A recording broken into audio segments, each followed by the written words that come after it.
Hello, everyone. Thank you for coming into the Shadow Box. Today, I have with me Michaelene.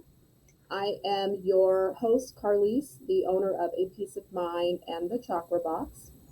And today we have Michaelene Dowers. She brings her experiences as a mother, plus she has a myriad of talents. She has an education and certification to the Pollen's curated bereavement literature. Her business is called Pollen's Care, and she creates literature for children who have lost parents, lost siblings, or just going through the process of processing death. She's also a funeral director. She has many specializations in consulting, and she does this for death care professionals and just help guide children culturally or socially with these sensitive situations. And Michaeline also offers appropriate and impactful variations of decedent care. Is that how we pronounce that? Decedent care. Decedent care. There we go. All right. So, Michaeline, tell me a little bit more about yourself. Oh, well, you summed up a lot of what I do. First and foremost, I am a mom. My daughter's 5 years old. She's a little spitfire, but she's a lot of fun. She asks a lot of questions about life and death, and I answer them to the best of my ability, much like any parent would. What else do I do? Gosh, I do a lot of work. I do a lot of helping. I do a lot of writing, educating, much like you said, a lot of speaking. And in the speaking, of course, I do a lot of listening to people and what's going on. And that's what led me into Pollen. Got it. Now, with pollen, give us some examples of what you have created in pollen for the children and just that processing of death that you've given them. Well, grief comes in many different shapes and sizes. Sometimes the loss that a child experiences isn't always a death. So I do have curated kits for non-death experiences for children.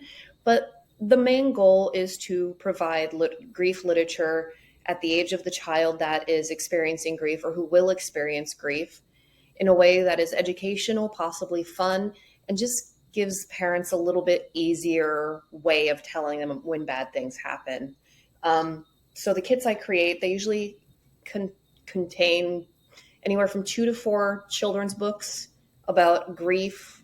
Um, for example, I could have a book about Alzheimer's with a kid's book about death, with a kid's book about continuing bonds with somebody who's died, as well as a little memorial book where they can put pictures in and write and color about their loved one who's died. Um, I also offer grief stuffed animals that are very specific to loss. They're very specific in their natures that they have board books about grief that are attached to them for the very young. But these stuffed animals themselves are also used just so when the child is thinking about their loved one who's passed, they can cuddle it. And that might be a signal to the parents like, hey, maybe it's time to have that talk because, little Timmy is missing grandma right now. And it gives the signal where they might not have that prior.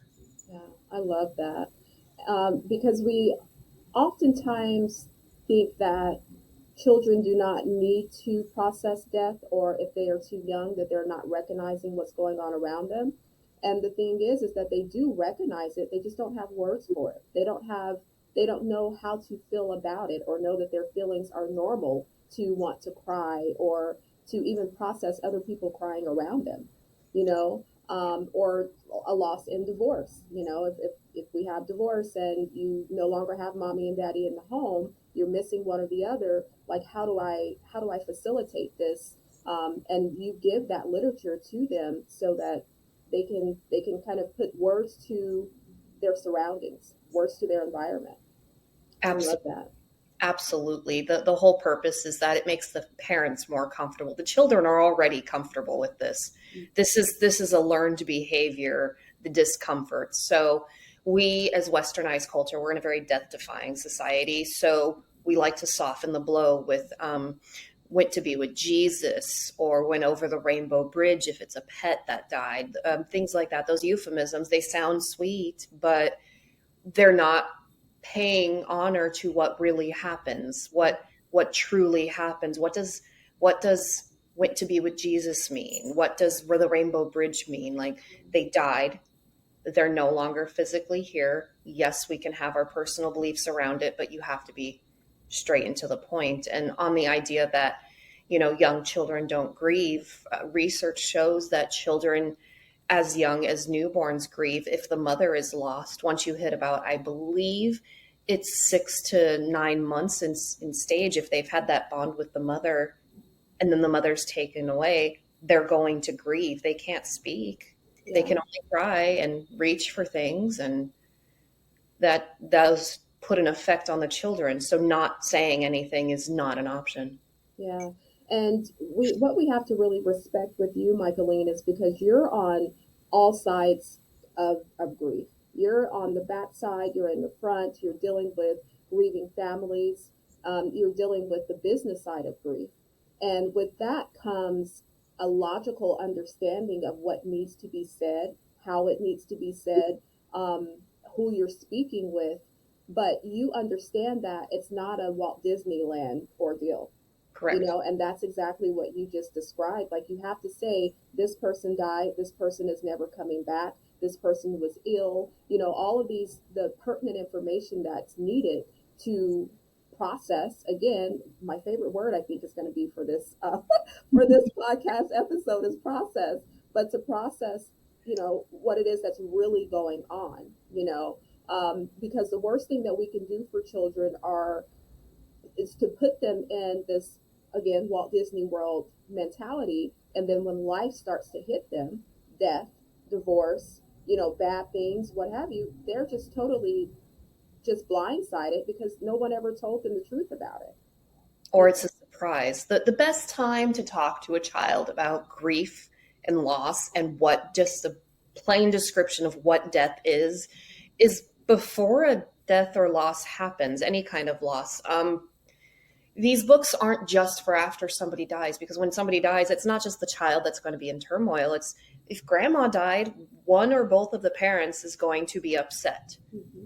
That is not the time you have the conversation about grandma's Alzheimer's. Grandma's had Alzheimer's now for a while. Right. These are conversations that need to perpetuate throughout either an illness of somebody or early on, just to get them familiar. If you have pets, again, statistics, science, researchers have said that, like, the first loss a child usually experiences is a pet. Even if it is just a goldfish, that is your opportunity as a parent to really tell them the truth and tell them what loss and death is. And you don't have to be gory about it. You're not going to tell a 4-year-old what, you know, gory details or anything. You're just, the fish died. Right. It will not come back. And then their attention span's gone by then. Yeah. That was it. They're off to better things, children things, but you have to keep addressing it. Yeah. So Yeah. that's something we do here in our house with our daughter. She'll ask a question every so often. We'll give her an answer and she'll disappear. Okay. And she's gone. And then we don't hear about whatever the topic is for weeks. Yeah. She goes, And, remember that time? right. The And answer's then no, I it don't comes remember that. up.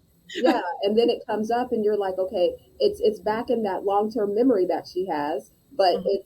it doesn't come up every day, but it's something that that she's going to remember, that she's going to be able to build upon. Right. And even if she doesn't bring it up again for another 4 years, Yeah. she's going to be aware. She knows something, and it'll, if God forbid something happens to myself or my husband, she's not going to be obviously wholly prepared because she's a child and her parents gone, but she has some sort of inkling. And, as a death care professional, my friends know what not to say to my kid. Yeah. They know what's appropriate and what and how to tell her, if that's the case. She grew up in a family with people who are surrounded by death. She's going to know. Yeah. Yeah. So go ahead and start to tell us how you were introduced into the world of grief, as early back as you can remember. Pre-work. Okay. Um, many, many years ago. So I'm 37. So this is the way back time machine to when I was a child. We, of course, had pets die, and those were all very sad. And my best connections are with my pets more than people. But beyond that, we would have, pets, they get sick, they get old, accidents happen, cars or whatever, and they die. And my mother, as much as we don't get along, she was always very good at keeping me, with them. If we had to go put them to sleep, I was there as a child with the pet, with my parent. So I saw the end, if you will, and I understood that. But as for loss with people, um, I can't really put a pin on a very specific one. Um, I feel it's a culmination of things, honestly. I have had let's say gentleman, boyfriend, uh, male partner that died many years ago. Um, and unfortunately, the response on that was not great from my parent, because I was not in a relationship at the time, and the relationship was not sanctioned, if you Yeah. will. So it was a lot of disenfranchised grief of, I can't mourn this publicly, even though it was somebody that I had known for many years, regardless of any romantic relationship. Yeah. Um, but that man's death affected a large group of people simply because we grew up in a small town and a lot of us knew each other from the womb, if you will. Yeah. Um, but that was my first negative death experience, was the response from others. And How on old were you? 19, Okay. yeah. So with that 19, um, I wasn't living in town at the time, and I was upset. And the response from my parent was, well, it's not like you were dating him. I don't know why you're so upset. Mm. I didn't want you to talk to him anyway. Yeah. So, and then pointing out that, so his manner of death was suicide. Mm. Um, so pointing out, well, he killed himself. So clearly you didn't need to be dating him. He wasn't right in the head. Yeah. And we when we did our overview, we talked about the shadow, which I'm pretty sure we'll get into that some more, because just the relationship you had with your mother, for one, that seemed like it wasn't that nurturing. Yeah. So you had to suppress a lot of things that you were feeling. You had to, you couldn't express your thought processes, your disdain, really. You know, you could express it, but it wasn't going to be addressed in a way that was beneficial for you. Correct. And Very so correct. here we go with the death of your boyfriend, or we can call him your boyfriend, the death of your boyfriend, and with that, it's kind of not a surprise that you go into the business that you're doing with the perspective that you have of this is what it is what it is, and this is how you approach it, because you had to. Death was just a real thing that you could not approach, you couldn't feel, and so it's easy for you to be, in a sense, for you to be a funeral director, because the emotions that go along with that, you weren't allowed to have them when they initially came. So you could put on that stoic face and just say, hey, this is what happened to your loved one, or this is what has to be done now that your loved one is gone. Mhm. With funeral directing, every state has their own laws, rules, and regulations. Some states, I have to be done with that, not everything, but that physical body of the decedent within like 5 or 6 days. It must be done. It needs to be somewhere, whether it be buried or cremated or embalmed. Something needs to happen. So I do a lot of paperwork, but to sit down and be able to tell the families, look, I, by law, have this window of time to do it. I understand you're sad. I understand everything going on, but here are our options. These are the things we can legally do. They're upset. They're already, if it was something unexpected, that's it. Their time is ticking. They will never see that body again Yeah. after no later than 5 days from that moment. And to be able to navigate that delicately, knowing that maybe if this wasn't an expected death, they're cooked. Their brains are not where they need to be. Right. I have to manage and regulate them for them. I have to provide them all of the information they need to make logical, safe decisions and appropriate decisions in the eyes of the law, Mhm. as well as care for their mental health. Yeah. And I have to do that with my own head clear in that day and in a way that I can show emotion. It's not to say that I'm not emotional over other people's loss, but somebody needs to have their wits about them in that room. Yeah. And it has to be me. That's my job. That's what I'm paid for, but that's what I naturally do as a person. One thing that the parenting I got as a child did do is it valued, doing your job the right way. Mm. And that was my job. My goal, my job was to assist these people. You will help them in this length of time. These are your people. You are to care for them. So, in that, the journey, if done correctly, is still helping them. Those initial 5 days after the loss, we are able to get so much done so that once that body is in the ground or cremated and sent to wherever it needs to be, they're ready for their path of recovery in some way, if that's what they choose. So, Yeah. It makes me really feel for you because those feelings that you have to acknowledge in others, you weren't able to acknowledge in yourself. no, And you're right. so with that, I wonder, was it hard for you in the beginning to really come alongside someone and actually understand their emotion, um, in an emotional state, have that feeling? Were you able to understand it, or was it like, you know, I know you wouldn't say this, but in a sense, like, why are you so sad? You know, kind of cheer up. you Yeah, know, that's a funny one actually. I don't want to say I've ever said that to people, obviously, but there have been moments where I have absolutely thought that.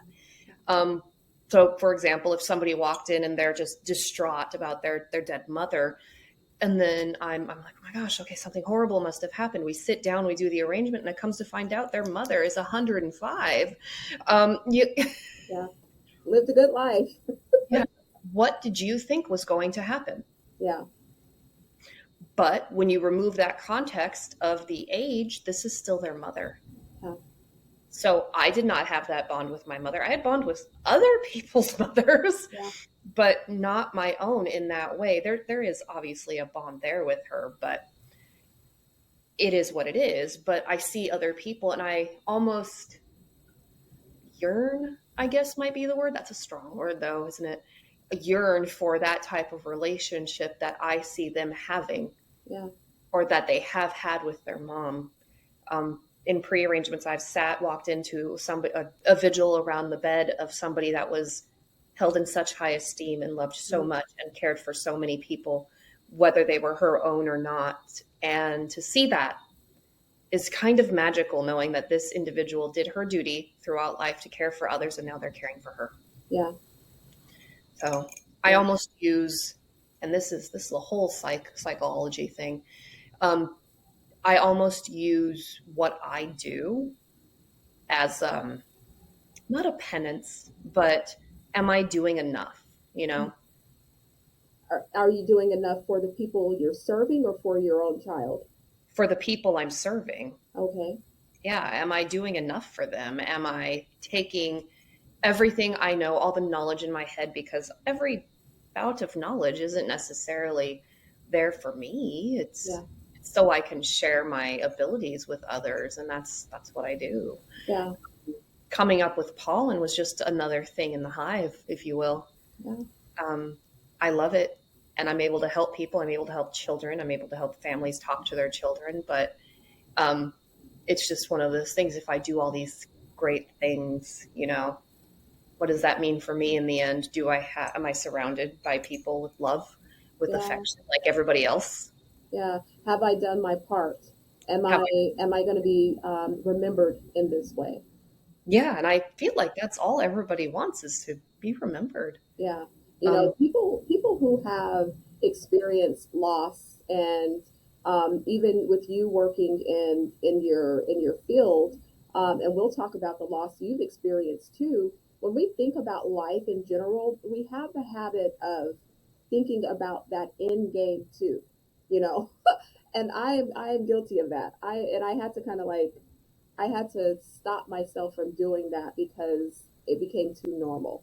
And I'm speaking of like, I wonder what people would say at my funeral. Oh, they would probably say this, this, that, and the other. That's a normal thing. Psychologically, that is a totally normal in your head conversation. Yeah. And Everybody. it's one of those, it was too normal for me because I had experienced too much loss. And so I was like, why don't I just think about what people are going to say about my services that I'm doing right now? Like stay in the present.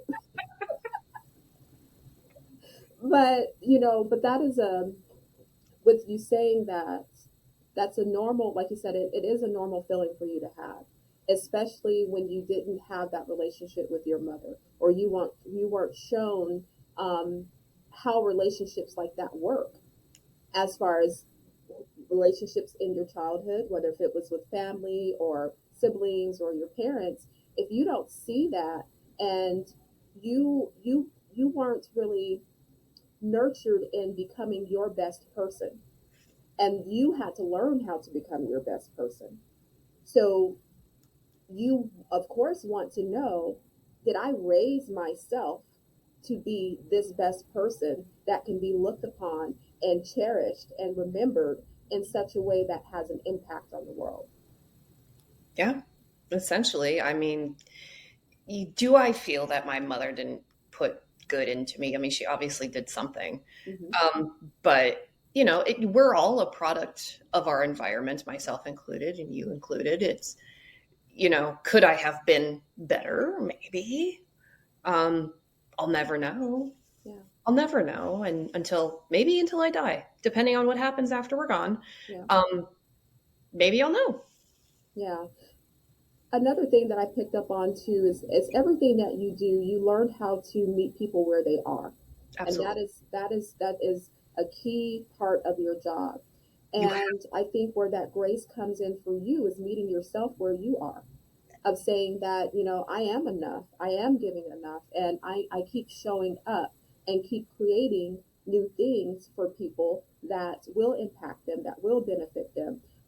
Even if we don't reach the masses of millions of people, just us having this conversation and reaching each other and Mhm. reaching the few that will watch, that's enough sometimes. And that's the part I struggle with at the am I enough thing. Yeah. I mean, I'm working on my PhD right now. I'm not going to be done until probably age 40, 41. Okay. So I have a couple more years, Yeah. but, my therapist asked me, she goes, so what happens when you're done? Mm. And I just looked at her and I go, I don't know. She goes, are you done? And I go, probably not. Knowing me, there will be probably another PhD. There will be another business. I will always continue to expand as if I'm filling a space. Yeah. Because So I wasn't, what space are you trying to fill? Do you know? nope, not a clue. That's the fun part. Um, and by fun, I mean, ooh, where am I going here? Yeah. Because I thought once I get, my associates in mortuary science, I have gone where I needed to go academically. Then I thought if I got a bachelor's degree, I have gotten there. A master's, nope. The second master's, nope. PhD remains to be seen, but if history is going to tell me, the answer is no.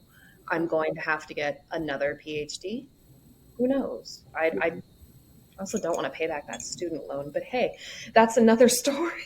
The story of becoming a professional student, right? Right. That's how it happens. I had my program director in mortuary school. I looked at her wall once in her office, and I still talk to her a lot. I'm like, you have all these degrees, and I go, none of them make sense after your one you need to teach. She goes, I know. I will always go to school, and it's because if you have that student loan, you can take 6 months off after every semester, and you don't have to take a full load, but you don't have to pay it back. Oh, I will die before I pay that back, because it is not transferable to your spouse or your children. now that is something good to know. Right there, all of your listeners will be like, huh, hmm, time to go get some education. Yeah, let's make this a 10-year ordeal, right? Well, then the thing is, but I mean, then you have to go until you literally die because they're gonna start tacking on interest and stuff. And once you hit a number, you're just kind of like, oh, what's it matter? What do And they? that's a whole rabbit hole that I can go down because I don't appreciate how they do our education system. No, How they do us in America with our education system. Like, I just that's a whole rabbit hole I can go down. a whole different hour. Yes. Moving on. So with but with you saying that you're going to um, continue to feed yourself, continue to invest in yourself. I think that that's a good thing as long as you're doing it for the right reasons. And I say that because if we have that inner dialect with ourselves of saying, I don't think I'm enough. Will I ever be enough? You're trying to feel something to make yourself enough. But turning on the inside is saying, let me sit with myself after this degree and really ask myself, what is it that I want? Who am I trying to be? And that conditioning comes in when we're thinking about the shadow working. That conditioning comes in from mom, from the childhood, from the environment of never feeling that you were enough. And you're trying to feed a conditioned portion of you that you'll be feeding for the rest of your life if you don't come and say, hey, Michaelene, I am enough. This is what Michaelene stands for. I choose to be this particular person. I choose to be known for this, and you'll find yourself $1 million in student loans until you figure out that $1 million question for yourself, right? You're very right. But what do I find when I look inward? That's the part you're afraid of. Yep, absolutely. Yeah. I don't know what's in here, wherever it is, here, Everywhere. everywhere, the whole me. I don't know what's in there. Um, Beyond the usual, like the love for my husband, my daughter, my pets, the small group of friends I have, having fun going doing things that I like doing, or working. A lot of my And this is something that I feel funeral service has kind of embedded into myself in a lot. Mhm. Our identity is that. There is no Michaeline. There is the funeral director. Yeah. There is, the grief specialist, and I love doing it. But I had a really hard time when Chloe was born because I was issued this new identity Yeah. on April 1st of 2019. That kid came out of me, and now I'm somebody's mother. Yeah.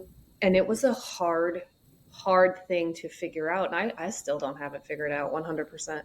I don't Yeah. know if I ever will, but I have always been the reliable, the go to. I'd work through vacations, I'd work weekends, nights.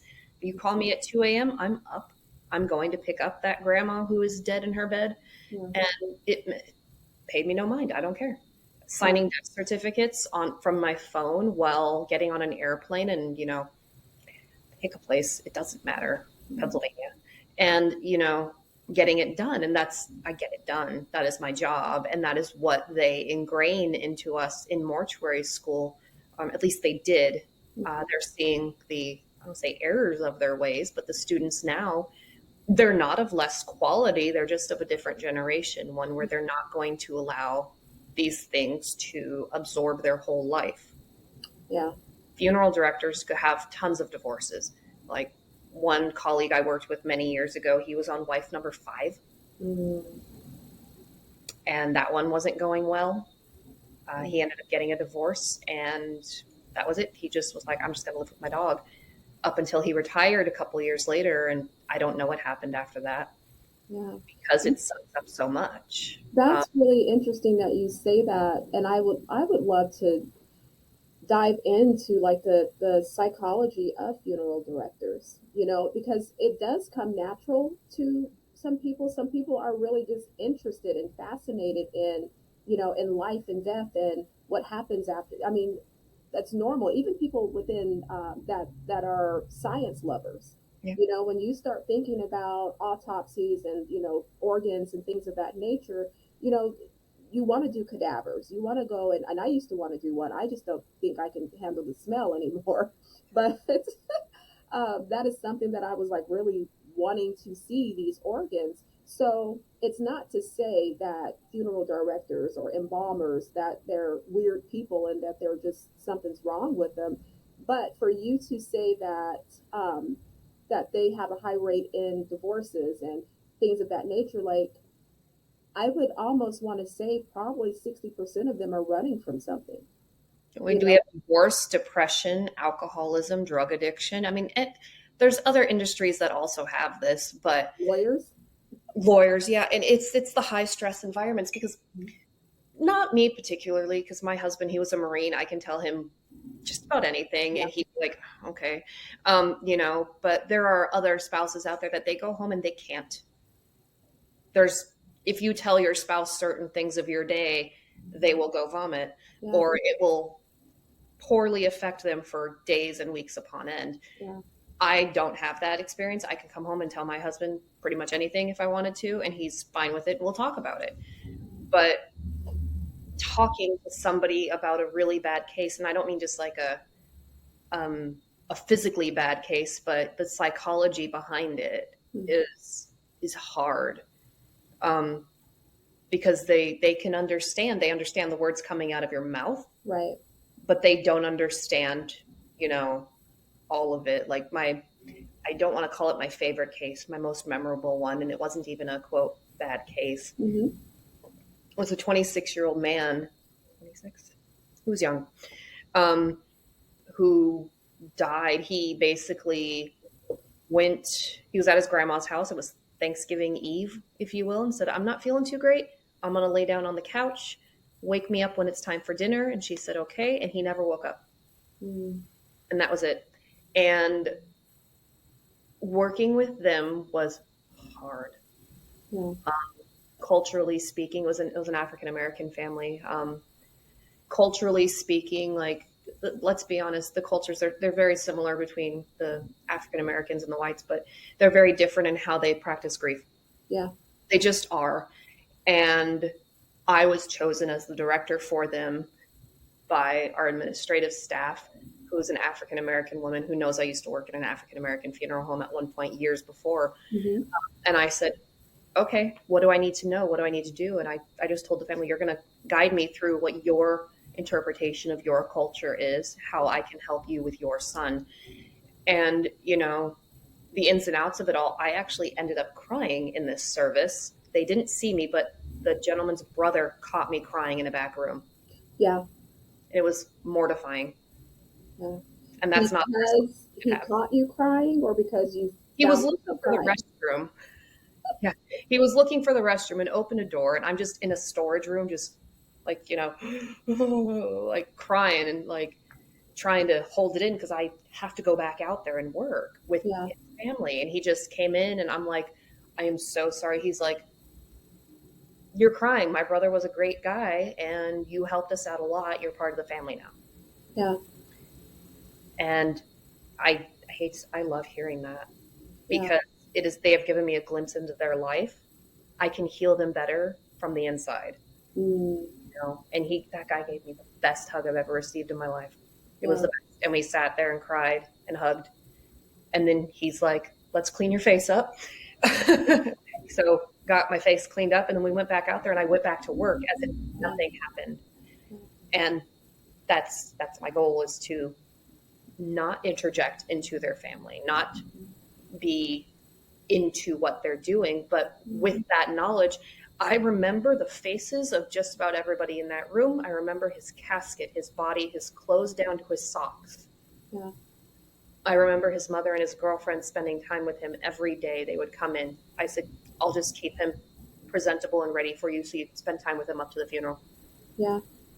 I remember the mud in my shoes from the rain at the cemetery, like the smells, the people. I remember everything. And it's so vivid.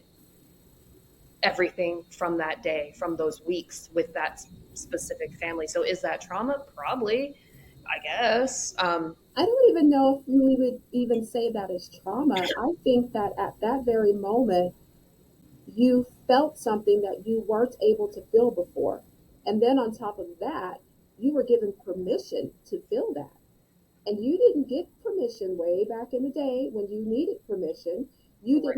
You don't give yourself permission because I'm a professional and this is what I have to do. So I think that was your catalyst and that was your breaking moment to almost humanize yourself in your experience. For And about 4 minutes. say that again. I said for about 4 minutes I was a human. Hey, but just think of how impactful that was for you. For you in that 4 minutes, even though you worked with the family for a number of days, but for that 4 minutes, it imprinted you so much to where you remember the mud in your shoes, you know? And so I think that when we think about grief, when we think about, the things that we have experienced, it it catapults you into your purpose, and it helps to backtrack and heal some of those things that have gone on with you that you didn't know how to create space for. And I think that that was one of those moments for you, healing something that was inside of you that you had been holding on to for so long. And I think it was mortifying because I don't cry, I Right. don't create this space for myself. Not even so much because he found you there, but not only did you find me here, but I'm actually showing emotion. What is this? It's a little bit of both. Yeah. I just, we're just taught you don't show emotions. How dare you? Because the going theme is this is not your grief. You cannot grieve over people you don't know. This is for the family. And if you do, you're taking it away from them. And I Yeah, would never take away anything from a grieving family. yeah. But it That's just, very interesting. Yeah, that's very interesting. And I think that I think I have found that hard because I have grieved for people that I didn't even know. And I'm such an empath, and just my calling in life, I grieve people before they even die. And so, with that being said, that portion of me, that understanding portion, that just the empath in me, just really, I think I probably couldn't do what you do, but on the other end of the spectrum too, though, what I have found myself doing, because my grief story started way early too, when I was 13 and 14, when my brother and sister passed away. And it started so early where I became immune to it, where I just knew how to show up for people. If someone died and, oh, I know exactly what you need. What do you need? How do you need me to go to the funeral home with you? Do you need me to look at the body? I've painted my cousin's fingernails, while she was actually, when she passed away, I went down there and put her makeup on and painted her fingernails and things of that nature. But showing up in that way, I never thought about taking anything from them or taking that experience. I just knew that I felt it so heavy for them. So I definitely, Michaelene, you are a saint. Oh yeah, you do that. no. No. I think you could do the job. And the reason I think you could do the job is because you have that care and compassion. What I'm saying is not true to every funeral director. However, I mean, everybody has their own little motive. Mine is almost if I do good deeds, if I help these people, maybe it'll make up for things I've done in life that weren't that good. Yeah, I don't know.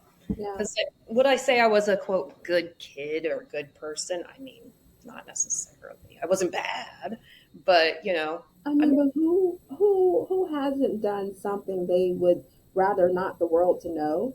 Rather right. or would rather their parent not know, or just people, their children not know.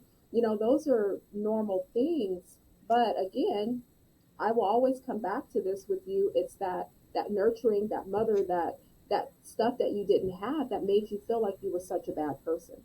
Oh, I Even when you were pretty doing sure that's normal things. Yeah, I can almost pinpoint it. That is exactly the thing. Um, the striving to always do better and be better, whether it be better than the me that already exists or better than other people, that is 100% out of the, I remember the moment too, fourth grade. Why can't you be like that person or Mm, that girl, or pick my best friend at the time, she's a good girl. She listens to her parents. And the added thing of, I've known this particular girl my whole life, from when I mhm, was a little girl up through into adulthood. And the thing is that that little girl who is so good and always listens and always does the right thing went on to become a stripper, which is fine, and then decided to end up in rehab, and you know all these things that I didn't do. yeah. But she's the good girl. Mm, So why is the standard different? Why is she the token child that's not even my parents' child? yeah. You know, my mom, something must have happened to make her do that, because she's a good girl. She wouldn't do these things. Mm. But then when we think about that too, and because the conditioning comes from parents, right? Comes Right. from how they were parented. So we have all these generational things that pass down to us as well, DNA, and she can only parent you as much as she knew how, so to Right. speak, as much as she was willing to understand how, willing Right. to meet you where you were. That's all that she could do. But when we think about all of this, it's like, how horrible was mom's childhood, or every experience that she had, to where she had to project it onto you, because mom never thought that she was enough. And I don't care if mom, was had $1 million and carried herself like she was Queen Elizabeth.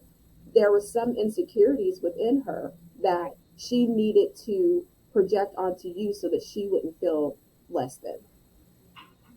But now I have to work extra hard to not project that to Chloe. Yes. So That is let's a talk hard job, about, by the way. yeah, let's talk about motherhood, because there's a whole nother facet to this on your journey to becoming a mother.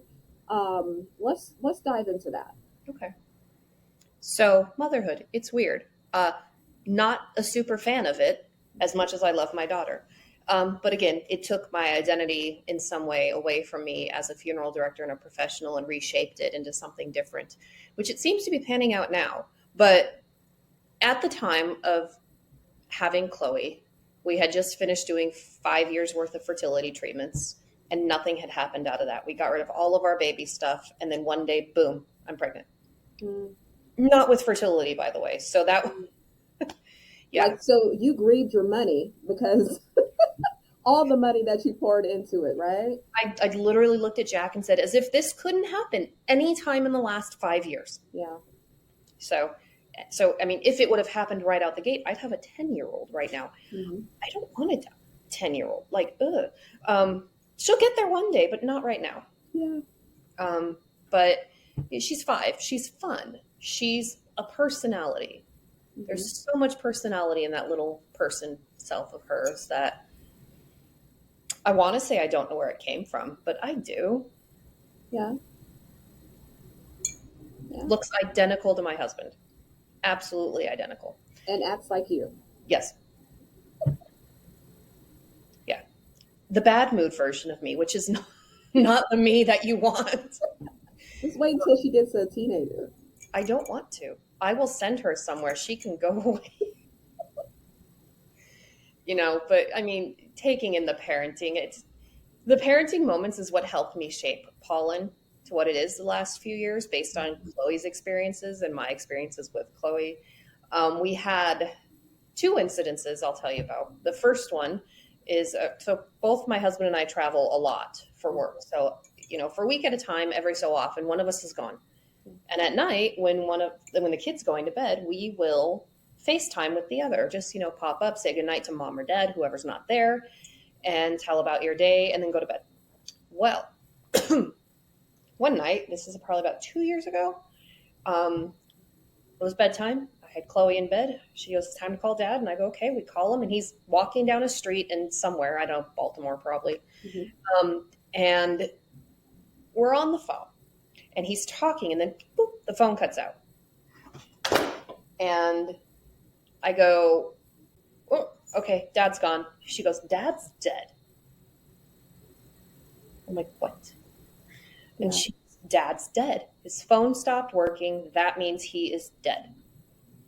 And I go, no, that's not what that means. That means his phone stopped working and that's it. We'll talk to him in a little bit.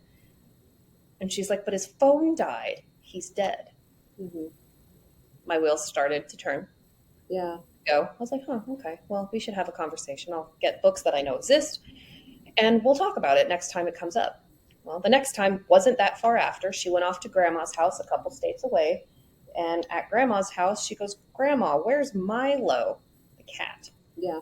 My mom tells her, Chloe, well, Milo died. He was very old. We had to take him to the vet, and the vet gave him a special shot for animals only that allows them to go to sleep and not wake up. So he doesn't have any pain anymore because he was old and his bones hurt. Mhm. And she goes, well, why didn't you just change his battery? So she has a toy cat that is orange, just like literally every cat we've ever owned. And you change its batteries and it scoots across the floor and it purrs, but the purring sounds like it has COPD and emphysema. It's the funniest thing I've ever seen. But it scurries across the floor, and if the batteries die, it just will randomly start breathing and making the noise wherever it is in the house. Very weird. You think you're haunted, but you're not. It's just emphysema cat on the floor. Oh my gosh. I will have to record it and send it to you sometimes if I Yeah. can find the damn toy. It's creepy, but she goes, just change the batteries in the cat so he can come back. I miss him purring. And my mom's like, oh God. So my mom tells her at age appropriate level, because we've had this talk, Chloe, he's not going to come back. He died. What? I know your mom told you about this. This is what this means. And we're not religious. So she didn't do any of the heaven euphemisms or Yeah. anything. But obviously she understands them because, my mom understands them. I was raised Catholic. Mm. So then Chloe goes, so he's going to heaven. We live in a very conservative area of the United States, and all of the public schools talk about heaven. A whole other discussion. But so she goes, oh, so Milo went to heaven. And my mom goes, well, some people believe that when you die or when your animals die, they go to heaven. She goes, but that is up to everybody's own belief. Hmm. So, on that note, on the religious thing, we're introducing Chloe to different faiths and backgrounds so that one day she can choose. Okay. Yeah. We think that if she wants to, she should. I'm not going to prevent her from doing, and I'm not going to force her into one that I like. Yeah. So, Yeah. I've had several parents that are like that. And I think that it's smart because you give them a chance to correlate themselves with what actually speaks to them, yes, right? Because even atheists, I believe, um, they believe that there's a higher power, but they don't believe it's this specific higher power. correct. So whatever your authority figure may be of your higher power, everybody believes in something, Yep. you know. And I think that if it gets her through life, and if it gets her to understand that she needs to be a kind person, that she needs to be a loving person, that she needs to be, a person who's approachable, that she needs to be relatable in a sense of relation, being able to have relationship with someone else in a nurturing way, then why not give her the options that are out there that will work for her? Right. I think a big thing is her experiencing other religions and other backgrounds and cultures. And I say this because we live in a very conservative area, but I was not raised in a conservative area. Mm. I was raised in Los Angeles. My husband was raised in Seattle. Those are very liberal areas. And unfortunately, I like where we live. We live in just a conservative region where she might not get those experiences, those interactions with other kids. funny thing, kind of on the same topic. We're getting ready to build a house, and we have to, look at the schools in the areas. Yeah. And one thing that we almost had to take out of our looking is diversity. And that sounds really weird, but Chloe used to go to school in an area that had children of all backgrounds and cultures. It's just where we were living at the time. Hmm. And now that we're here, you can go on Niche online and look at the school ratings, Yeah. and everything would be great. And all of a sudden, the school rating dips super low. And I'm like, what's going on? And you open it up, and it's A's and B's on everything except for diversity. Um, And I looked at my husband. I go, what do you want to do? And he goes, well, we are here, and there's literally nobody that doesn't look like us. yeah. So what do you, he goes, I can't bus, other cultures in. Nobody can. Yeah. Move to those liberal areas, which we don't want to because they Yeah. can't, unaffordable, Yeah. in some aspect. We have to work with it. And what that means is we take her out of this area. We take her on trips. We take her to experiences, take her places where she'll learn. The child has been in funeral homes, plenty of them. I worked in one. I would have her. Sometimes I'd have to run into the office when she was, super small. Yeah. Can't leave the infant in the car. So I Right. turn the thing, strap her in, go in, do what I got to do. And, she's fine. I mean, she used to Yeah. run up and down the hallway when she was a toddler of a funeral home, and it was fine. Yeah. And That's her are there, norm. I mean, some people, we talked about this too. Some people live above their funeral home. You yeah, I know, used to live above one before she existed, before I was even dating my husband. I lived above a funeral home. There's no reason to not, they're not scary places. yeah. The scary part has already happened. The Mm, death has already occurred. This yeah. is just the facility. This is just the storage. This is just where you get the tasks done. Yeah. Scary part has gone, or it's coming once everything's done. And now you have to sit with the aftermath. What happened? What do Right. you feel about it? That kind of thing. So my buildings are not scary. I believe every funeral home should have a kids area with the books that I have for Pollen, or with toys that are appropriate. Maybe little funeral home Legos or modeling things. Just get them Okay. familiar with it. Okay. That's interesting. I've never heard of that, but I Something. think I will see that coming from you. Funeral Barbie. There we go. There you go. The passion and all, the hurts and all, right? Right. Why not? I'm sure somebody is out there coming up with this. There has to be, because Yeah. Barbie has so many careers. Not all of them are glamorous either. Yeah. So, why not? This is true. Let's talk about. We briefly touched on the fertility issue, Mhm. because this is a part of grief that no one really talks about. It's kind of a silent grief. And I would love for you to speak on your fertility journey and how it unfolded for you. That's a tough one. So my husband and I got together. We knew that having kids was going to be difficult just because of my medical issues and stuff. So we decided to go directly into fertility. So my first egg retrieval was 2 days after I got married to my Mm. husband. Um, so that means I did not get to drink on my wedding night. I didn't get to do anything. I ate a cheeseburger and put him to bed because he was drinking. Um, it was fine. It was fun, but I wasn't doing those just got married activities. Mhm. So the doctors had told us, this is straightforward. This is super easy. We're going to do an egg retrieval. We're going to store them twice. So 2 different egg retrievals across the span of a year and a half. And then when you're ready, you'll have kids. We're going to test them and everything. I go, great, fabulous. $20,000 a piece, minimum. So at the time, not made of any of that money.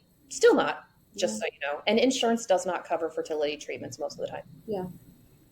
They might cover some of the medication here and there, but it's wheeling dealing. It's a lot of labor on the part of the couple to do the work. And Yeah. let's be honest, the labor was on me. Yeah. My husband is not medically savvy to do these things. Yeah. So, we had an egg retrieval. We had all these eggs, and we made all these embryos, and then they tested them. And about 2 weeks later, when all the testing was done and we had all the answers, 12. 12 out of like 60. Oh, wow. Yeah. So they had one more test to do. So they went in. Those that survived the thaw and got tested, there were six. So then we had six. We went into the next one about probably 8 months later, once all was said and done. And upon that retrieval, they got 15 maybe, and none of them worked. Okay. I can't remember the exact numbers. They're actually written down somewhere. So I had these six embryos. I knew how many were female, how many were male. And we went in to have an implantation done when we were living in Wisconsin. And I had to take a bunch of medications and stuff for a while and have everything just so, because you don't just get pregnant on a Tuesday, you have to get pregnant with the cycle. Yeah. And I did that. We went in, and as we're sitting there, the doctor walks in eating a sandwich, and I distinctly remember this.